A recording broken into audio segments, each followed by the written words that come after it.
so that we can see for ourselves whether she's covering up. That's right. Good question. What? You didn't honestly think I'm going to let Lindsay Hoyle deal with this, did you? Can you imagine? You're Rachel Reeves, the new Chancellor, and you're having to make a very difficult speech where you're going to have to make tough decisions after you've had a OBR report telling you that the last government had withheld information and assaulted the earth, you could say, to a point where there's a £22 billion black hole. Well, that's what happened on Monday, the 29th of July 2024, where Rachel Reeves' speech was about inheritance, if I remember rightly, and had to clearly make decisions that have clearly made her unpopular. Then the party that had been in power for 14 years, instead of showing any remorse, started putting your integrity into question. Cue Kit Malthouse and wait until the end, where Mr. Malthouse's irony knows no bounds. Madam Minister, the Right Honourable Lady said she's very keen on transparency. Could she just confirm to the House that she did have extensive access talks with senior civil servants in the Treasury in the run-up to the general election? And it might be helpful for transparency purposes if she could lay the minutes of those meetings in the House of Commons for the rest of the House to understand. But I'm also very concerned about this issue of misleading estimates being laid before the House.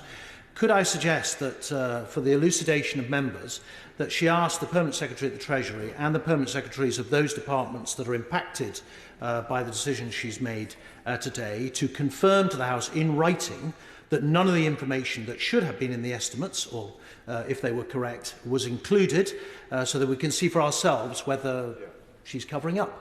That's right. Good question. The cover-up was from the benches opposite, and the sooner we get an apology, the better. An apology to the British people. For me, they just don't seem to get it, do they? Now, after lying and salting the earth since 2010, I'm not so sure that they have the moral fibre to criticise others for underhanded tactics. But anyway, our Mr. Malthouse wasn't done. No. Point of order, Kit Malthouse. The Chancellor made certain assertions about timing during her statement. However, we know from the media that the contents of this statement were briefed to The Guardian at 20:58 on Thursday, just after the estimates had been voted upon. Now, while I understand that the Chair is not responsible for the content of what is said at the dispatch box, the Chair is responsible for the integrity of documents that are laid before the House and on which we vote and rely upon. So could I ask whether this is a matter for the Prime Minister in his governance of the Ministerial Code, or the Commissioner for Standards in upholding standards within the House, please? Because it does, prima facie, in the absence of any evidence from the Chancellor, look as if we've all been misled. Really, Mr. Malthouse? You're really going to go there? Really? I think you need to sit down and shut up, Kit.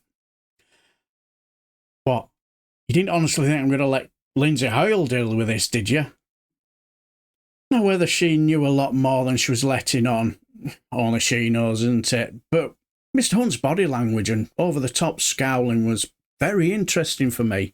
It was clearly about setting the narrative as well, wasn't it? The Tories, they wanted to set the narrative that this is what Labour do. Tax and spend, so to speak.